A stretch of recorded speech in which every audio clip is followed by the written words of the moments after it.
I'm Arliss McNally from BowCaddy.com, and if you already trust your archery gear to the safety and security of BowCaddy, I thank you for your patronage. And if you're just thinking of picking one up, let me take a few minutes and explain to you why I believe that BowCaddy is not only the best value for your money, but I believe the best bow rack system on the market today. The original plan for BowCaddy was to mount in a pickup bed, but it has evolved into a very popular accessory for ATV and UTV owners. Let me start by installing this BowCaddy on the Honda Rincon sitting behind me. So the ATV bracket looks like this. It's a very simple design. One metal bracket and one rubber coated J-bolt. And it just fits on tubular frame of your quad like that. Now if you find that the diameter of your tube doesn't allow the arms to swing around there, the easiest thing to do is take a crescent wrench such as this. You don't need a big one like this one, but you just put that in there and then bend open slightly just to widen that gap, and the rubber lined grips inside there will hold it tight until you get it fastened down. Then once you have the ATV bracket installed, then you'll know where you can position the base of BowCaddy, and it fits on there like so, and it can slide back and forth depending on where your J-bolt ends up. That'll determine where and how many bolts you can put through the BowCaddy base.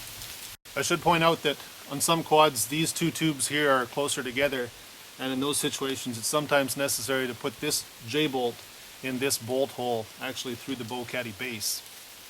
And with the bracket and the base put on there, then it's time to put on the main support arm and the two swing arms, and it just fits on in between there.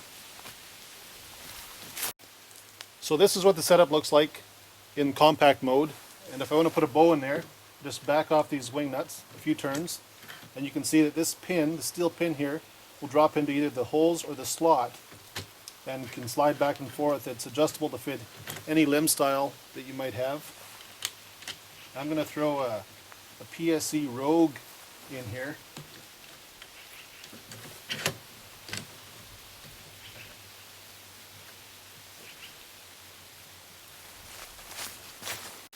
One of the main concerns I hear from people at the trade shows is they want to know that the bow rack will hold their bow securely. I guess this is a problem with some of the competitive products out there. They're built more for guns and don't hold a bow that well. So yes, you definitely want your bow to be secure. This works by means of a couple of grips that are rubber lined at the ends of the swing arm, and you just line up the limbs of your bow and you slide them in like so. And friction is the only thing that holds it in there. So the amount of friction will vary depending on the limb thickness of your bow. What I'm going to do in this case, I'm going to grab the grip, and I'm going to pull on the bow as if trying to remove it from the rack. And what you'll see is I can actually move the ATV while the bow remains securely fixed inside the rack. If you have a thin-limbed bow, or find that there's not enough friction in the grips there, or if you're mounting it upside down in a pickup cab, for example, you may want to consider the use of these little spring pins or lock pins. They're commercially available at your local hardware store, and they work great. They fit into the hole on the ends of these grips, lock in place, providing some extra security for your bow. Another concern that I hear from a lot of people is that they don't want to put their bow on the front of their ATV because they're worried about mud and dust and debris coming up from the trail and the tires getting on their bow. Now that's a good point. They invest a lot of money in their bows and their arrows, and they don't want to get mud all over it. So that is why the BowCaddy bow cover is such a great complement to the system. It has two buckles and a strap, which work great if you want to use it as, say, a sling. If you're walking through the woods and you want a nice way to carry your bow. But if you're going to use it on the bike, what you normally do is you snap these buckles off, and then that leaves you with this cover here. And I'm just going to throw it on the bow. These bow covers come in left and right-handed models. So if you're ordering one, make sure you order the right one. If you're shoot a right-handed bow, then you're going to want to order the right-handed bow cover.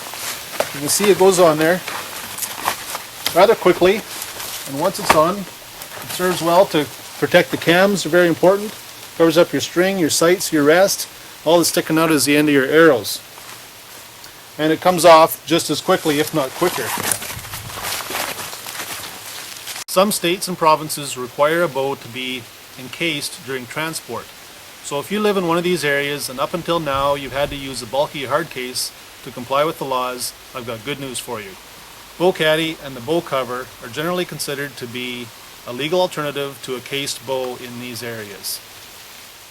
One of the really cool features about this system is that I can pivot the entire bow rack by removing that pin from the base that I showed you earlier. And that allows me to tip the bow up or down. Gives you lots of extra space on the rack, because you know that when you go hunting you got a lot more than just a bow to find space for. So that's the Bow Caddy bow rack system in a nutshell. If you're looking for a good bow rack for your ATV, give Bow Caddy a try. You won't be disappointed.